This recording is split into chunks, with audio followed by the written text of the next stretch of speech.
Cada tanto tiempo la problemática de la sociedad va cambiando, ¿eh? Se supone que cada 20 años hay problemas que surgen y se hacen universales y que se van resolviendo de a poco, pero que hay otros que surgen y que hay que empezar a resolver.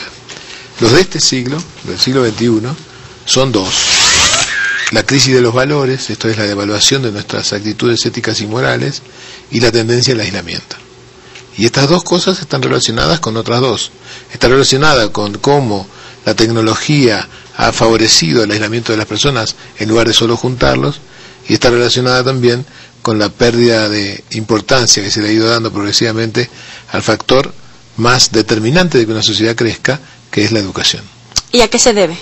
Si es como los malestares de esta época, ¿a qué se debe o qué los detonó ese aislamiento? Bueno, en principio el aislamiento se detonó porque la tecnología presentó un panorama, un mapa de situación donde era muy fácil, quiero decir, hasta hace 30 años, si tú no salías a ir al supermercado a comprar el pan no llegaba hasta tu casa, era muy difícil tener un panadero que llegara hasta tu casa. Y si llegaba el pan, no llegaba la leche, y si llegaba la leche, no llegaba la carne, tenías que salir. Hoy tú puedes, vía internet, vía teléfono, vía fax, tú puedes no salir de tu casa, tú puedes trabajar en tu casa, hay mucha gente que trabaja dentro de su casa. Para muchas personas es más sencillo comunicarse vía chat con gente que no conoce que salir a la calle a tratar de conocer a alguien para estar vinculado y relacionado. Es decir, esta facilidad que nos ha dado la tecnología, paradójicamente, a veces ha actuado como un boomerang, volviéndose en contra de lo que la sociedad necesitaba. Actuaba como un brutal medio de comunicación, pero también como una feroz posibilidad de aislarse de lo que yo llamo contactos genuinos, ¿no? Yo digo, los contactos de chat con un ser que no conozco, que no sé quién es y que está no sé dónde, puede ser muy divertido, pero no es un contacto genuino. Para mi gusto, es un pseudo contacto. Y creo que está muy bien, y creo que es muy bueno, pero creo también que a esto habría que agregarle el contacto bipersonal, el contacto de persona a persona, como lo llamo yo. Hay muchos que dicen que tienen millones de amigos en las redes sociales, en otros países, de formas no tienen 2 amigos en el barrio, pero tienen millones de amigos en las redes sociales. Exacto, y de ahí a que de repente alguien se case porque conoció a otro a través de las redes sociales. A mí me encanta que la gente se case, ¿por qué no? Lo que estoy diciendo no es que esto no sirve, estoy diciendo que a esto hay que agregarle lo otro. No hay que permitir que esta posibilidad desplace a lo anterior, hay que sumar. Quiero decir, la comunicación instantánea con 1500 personas desde mi teléfono para decirle en 130 caracteres exactamente lo que yo pienso, está muy bien. Pero también hay que reaprender a disfrutar, sentarse con 4 amigos en una mesa de bar durante 6 horas a no decir nada. Nada, a decir estupideces durante 4 horas y disfrutar de la compañía ajena. Y la crisis de los valores también. Y el otro tema que nos preocupa, la crisis de valores, de la cual lamentablemente Latinoamérica padece gran parte de sus consecuencias más desagradables, ¿no? Quiero decir, la violencia, la delincuencia, la criminalidad, la falta de respeto hacia el otro, la falta de atención a lo que el otro necesita, la historia mezquina de tratar de quedarme con todo lo que el otro tiene, y por supuesto, el poco valor que tiene la vida como valor, son consecuencias nefastas que estamos pagando en este momento, ¿no? ¿Y cómo está afectando en la situación personal de los seres humanos? Nos estamos volviendo, sí, seres más aislados, pero tal vez más violentos, más inseguros. ¿Cómo nos estamos transformando? Está muy bien la asociación que hace. Yo de verdad que no lo digo así, pero lo podría decir. Yo creo que hay un correlato entre la violencia y el aislamiento. Yo creo que sí. Creo que ciertamente en contacto exclusivamente conmigo mismo uno pierde conciencia de lo gregario. Uno pierde conciencia de que el otro es también un ser humano como yo y que tiene mis mismos derechos, mis mismas necesidades, mis mismos pesos, mis mismos miedos, mis mismas cargas, ¿no? Y al transformarnos en seres aislados, entonces quizás caigamos en la tentación de despreciar al otro como individuo, ¿no? El otro no lo necesito y como no lo necesito no existe, ¿no? Estaba leyendo algunas reseñas que algunas personas leyeron sus libros y se sentían un poco más comprendidas, atendidas, resueltas en sus problemas. Y otros más decían que el hecho de comprar un libro era caer justamente en ese mismo aislamiento, que ya no recurrimos a un familiar para contarle nuestra pena o a un psicólogo en una terapia, sino que ahora recurrimos a los libros. Yo creo que en realidad aquel que por recurrir a un libro deja de hablar con el vecino no debería comprar un libro. Y mira que yo creo que el libro es el objeto más encantador y mejor logrado de la historia de la humanidad, ¿eh? El mejor objeto que el hombre ha inventado en la historia es el libro. Sin embargo, como siempre, todas las cosas pueden ser usadas para diferentes cosas. Durante mucho tiempo se supo que para fabricar una bomba de cobalto, la única forma de ataque concreto contra el cáncer durante muchísimos años, se requerían las mismas herramientas y los mismos materiales que para hacer una bomba atómica. Los mismos. Así que en realidad no depende del libro o no del libro, sino de lo que tú hagas. Por supuesto que sí. Pero si a mí, autor, alguien me dice, doctor, ¿qué tengo que hacer? ¿Tengo que quedarme en mi casa leyendo su libro o tengo que encontrarme con un amigo a charlar?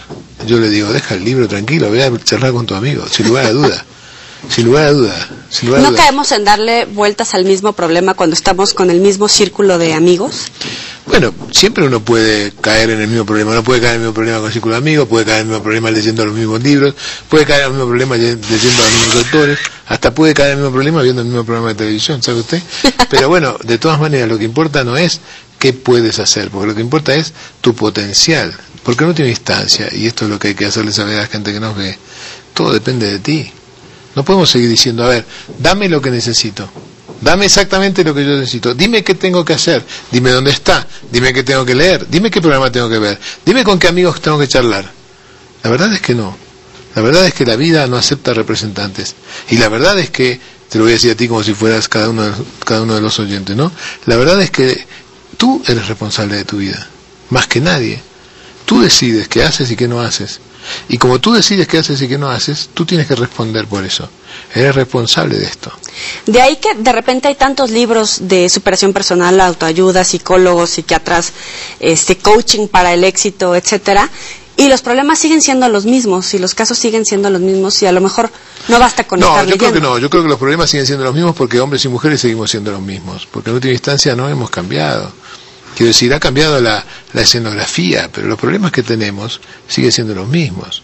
Si nosotros pensamos desde el punto de vista psiquiátrico cuáles son los problemas verdaderos que tienen las personas a lo largo de la historia, no son muchos, 7, 8, 10, pero tenemos los mismos problemas, y tenemos los mismos problemas que tenían nuestros abuelos, y los abuelos de nuestros abuelos, y así para atrás.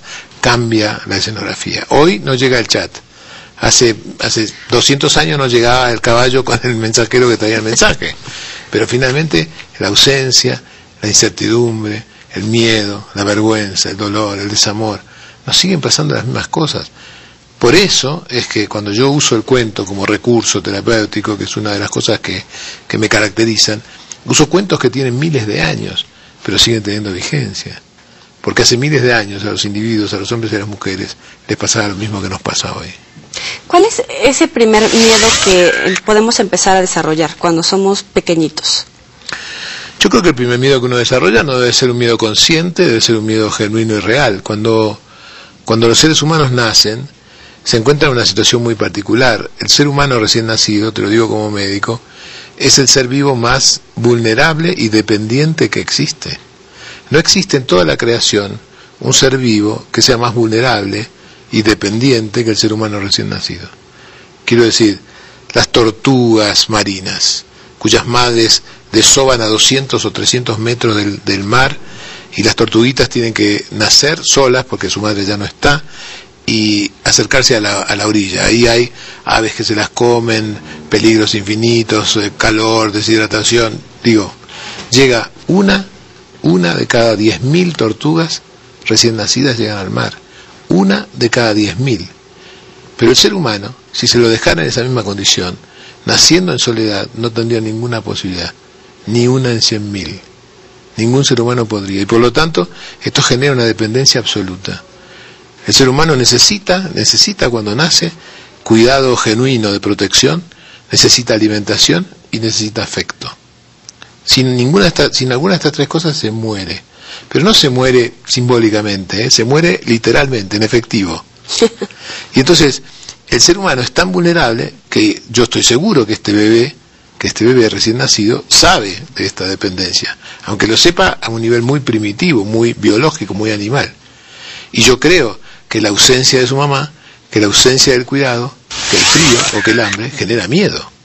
Y este miedo es el primer miedo que se conoce.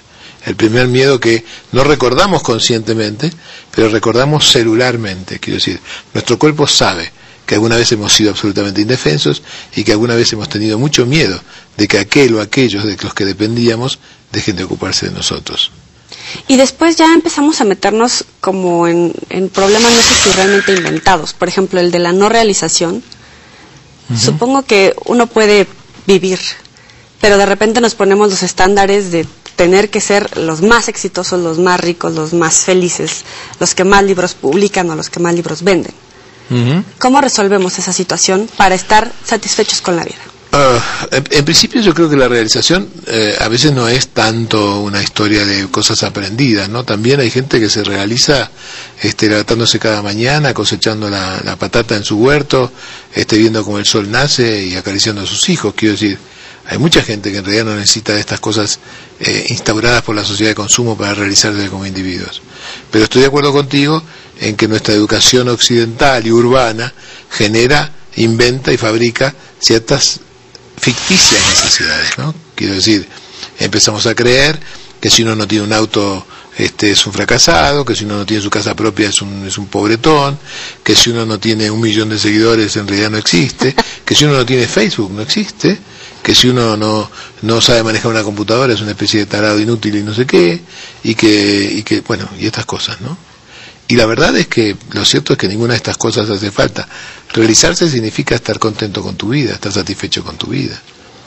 La verdad es que una de las cosas para realizarse como individuo, y que son las cosas que los pacientes suelen ver en terapia, es que la vida que uno tiene que conquistar no es la vida de otro que uno tiene que imitar, sino la vida de uno que uno tiene que descubrir.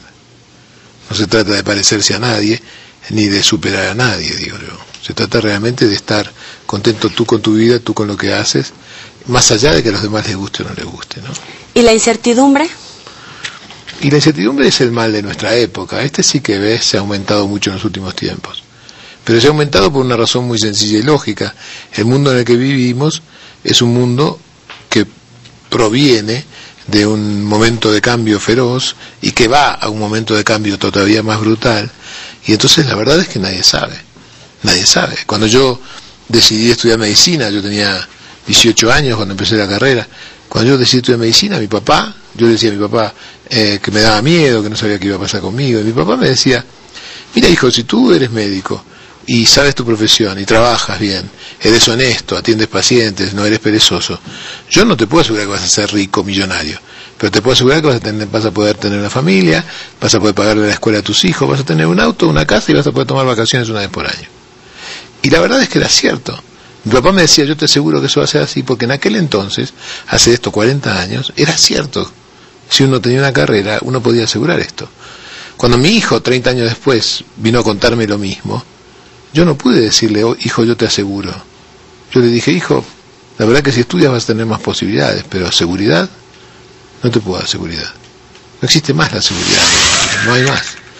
Entonces, esta incertidumbre genuina y real que proviene de un mundo demasiado cambioso, hace que naturalmente tengamos cierta incertidumbre. Y si tenemos incertidumbre nosotros, que tenemos hoy más de 50 años, imagínate los que tienen más de 30, imagínate los que hoy tienen 15, 16, 17, adolescentes a los cuales les hemos heredado, pobres, de verdad, este mundo, no, ciertamente lo digo, ¿no? Le hemos heredado un mundo muy complicado, ¿no? De verdad que sí. Ha cambiado los tiempos, pero seguramente irán cambiando de alguna manera las formas de ver estos. Otros a través de las redes sociales le hacen preguntas, doctor. Evelyn Sousa, ¿cuál es su cuento favorito del libro Recuentos para Demián? A mí me parece que mi cuento favorito de ese libro es La tristeza y la furia. ¿Por qué? Porque llegó a mí en un momento muy especial, porque venía de la mano de gente que yo quería mucho y porque sirvió para explicar muchas cosas. El cuento original no hablaba ni de la tristeza ni de la furia, ni sucedía donde yo lo presento, pero fue la inspiración para este cuento. El cuento es un cuento muy breve. Dice que un día fueron a bañarse en un lago encantado, la tristeza y la furia. Cuando llegaron al lago se sacaron la ropa, las dos, y entraron a bañarse. La furia, desesperada, inquieta, apurada, como siempre está la furia, de velocidad. Rápidamente se duchó y rápidamente salió del agua. Ciega como está y apurada como está siempre la furia, se puso la primera ropa que encontró, pero no era la suya, era la de la tristeza. Y vestida de tristeza se fue. La tristeza, que como siempre parece que el tiempo no le pasa nunca y tiende a quedarse donde está, terminó de bañarse y cuando salió se dio cuenta que su ropa ya no estaba. Si hay algo que a la tristeza le molesta, es quedarse al desnudo. Así que se puso la única ropa que vio, la ropa de la furia. Dicen que desde entonces, cuando uno ve a una persona furiosa y enojada, si uno la desnuda, se da cuenta de que detrás de la furia está escondida la tristeza. ¡Wow! Tripas Legislativas, ¿cómo es su proceso de creación? La verdad es que yo no soy un escritor profesional, no soy alguien que escribe por inspiración, ¿no? Yo escribo por transpiración más que por inspiración. Yo trabajo mucho para escribir, leo mucho, investigo mucho, pienso mucho. Yo jamás me siento a escribir antes de saber qué voy a escribir. Así que no soy alguien que espera que las musas inspiradoras lo invadan, porque no pasaría, digamos, en general. Toma como base este conocimiento que tiene ya en la terapia, en la psicoterapia. Eso, más lo que leo, más lo que investigo, más lo que aprendí, más lo que aprendo, más lo que muchos maestros me enseñaron y me enseñan, más cada una de las cosas que me pasan en la vida, incluida esta entrevista. Claro, estas son las cosas. De esto me nutro yo, de la vida cotidiana, de la vida de todos los días, ¿no? ¿Qué dice o qué hace? Le pregunta Peter Valles. En una mañana al abrir los ojos, ¿alguna oración, meditación, palabra especial? No, a la mañana al abrir los ojos, absolutamente nada, de verdad, no tengo ningún rito usual. Lo que sí hago cada mañana en algún momento es dedicar un rato de tiempo a meditar, pero no es inmediatamente al levantarme. No, nunca he creído esto de que tiene que ser en ayunas y en determinada posición y de determinada manera. Para mí meditar es estar en silencio sin hacer nada, ni siquiera pensar. Estuvo ya en Oaxaca, Guanajuato, Saltillo, Durango, Aguascalientes, en esta serie de conferencias. ¿A dónde más va a ir? Bueno, vamos especialmente ya, dentro de pocos días, vamos a ir a la Feria del Libro de Monterrey, un lugar obligado para todos los escritores, ¿no? México tiene muchas ferias de libros, son todas encantadoras. La de Saltillo, en la que estuve, fue preciosa. Pero hay dos que son particularmente importantes y emblemáticas, que son Monterrey y Guadalajara, ¿no? Uh-huh. Así que vamos a ir a las ferias de Monterrey y Guadalajara. Y después vamos a ir a un estado que yo adoro, que es Tijuana, que me encanta Tijuana. Así que vamos a ir a ser parte de esta conferencia de persona a persona en Tijuana. Después de los problemas de los que hablábamos, los miedos al abandono, la incertidumbre, etcétera, ¿cuál es la palabra o el consejo de remanso, un poco a lo mejor de paz, que nos puede dejar una charla con Jorge Bucay? Yo creo que la charla debería ser contigo mismo. Yo creo que la charla con Bucay es una excusa, ¿no? Yo intento ser cómplice de los procesos de las personas, ¿no? Pero básicamente me parece que si yo tuviera que elegir hoy una cosa que tuviera el mensaje más importante, la verdad es que usaría una frase que no es mía.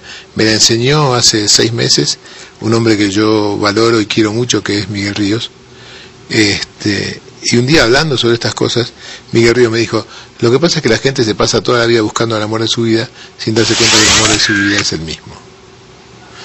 Por lo tanto, yo tuviera que dar un mensaje, y si tuviera que dar un mensaje allí, a esta cámara que está ahí que me mira, lo que yo le diría es: deja ya de buscar el amor de tu vida, el amor de tu vida, el amor de tu vida, eres tú. Y para superar la muerte, el divorcio, etcétera. Para superar la muerte conviene no morirse, sí, es verdad, eso es una muy buena idea, eso, superar la muerte. Tú dices para superar la muerte de un ser querido. ¿Te cuento un cuento? Venga. En una isla donde vivían todas las emociones, un día la sabiduría les dijo: les quiero avisarle a todos que la isla se hunde. Y todos dijeron: no puede ser, ¿cómo se va a hundir la isla? Y sí, se hunde. No estarás equivocado, le dijeron. Y la sabiduría dijo: yo nunca estoy equivocado. Pero ¿y ahora qué vamos a hacer? Y entonces la sabiduría dijo: mire, ustedes no sé, pero yo hablé con la previsión y junto con él hicimos un avión y nos vamos a ir a la isla de al lado. Les aconsejo que hagan algo para dejar la isla, porque el que se quede aquí va a desaparecer para siempre. Y entonces todos los sentimientos, que son los que vivían en esa isla, empezaron a hacer un bote, una balsa, una barca, todos.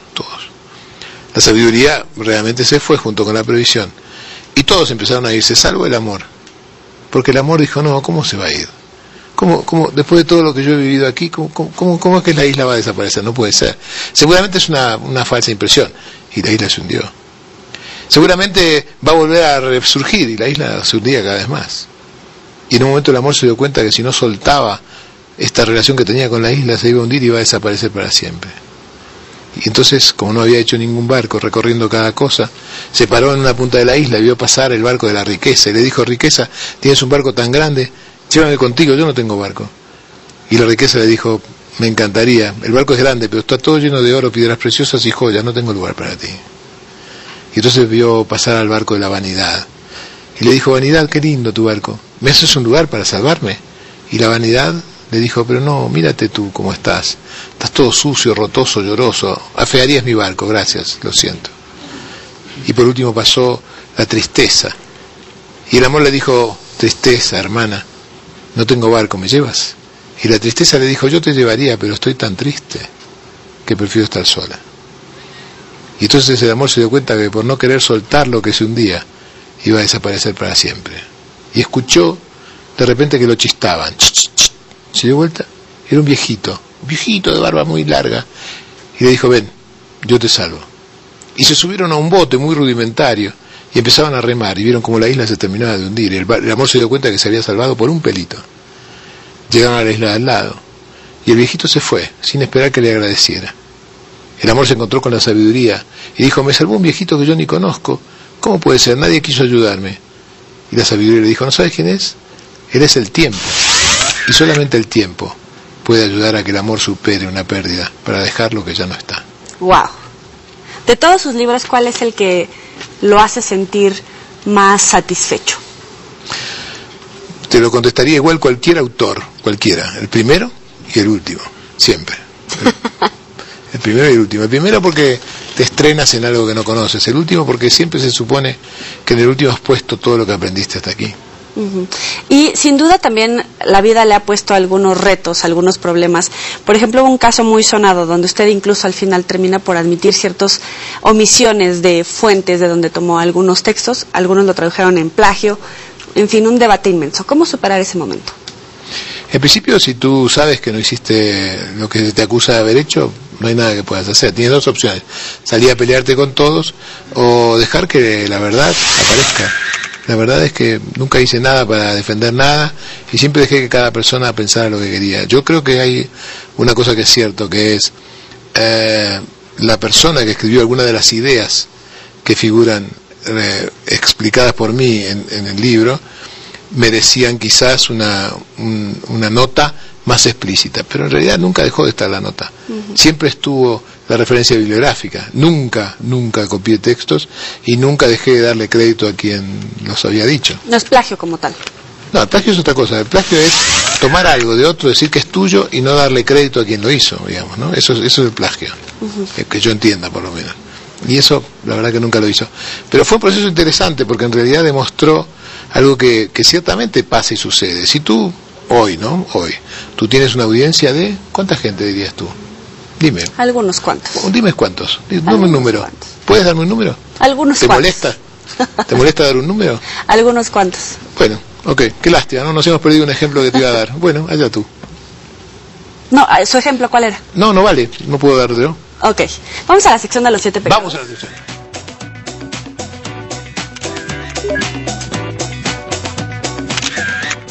Avaricia. Una costumbre nefasta de aquel que siente que tiene poco y cree que necesita tener más. Envidia.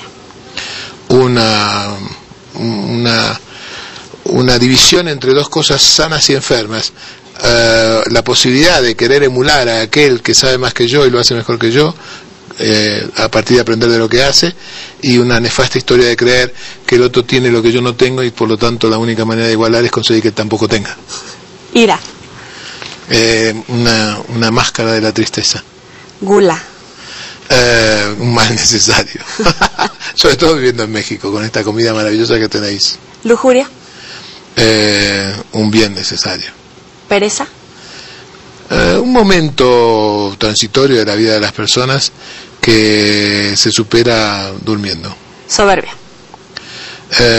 Dice algunos, el pequeño argentino que todos tenemos adentro, y algunos dicen, ¿y por qué pequeño? ¿Algún lugar de Argentina que nos recomiende, su lugar preferido? Argentina tiene muchos lugares lindos, muchos lugares lindos. Yo nací en la capital, soy porteñito, y hay algunos rincones de mi ciudad natal que son realmente encantadores.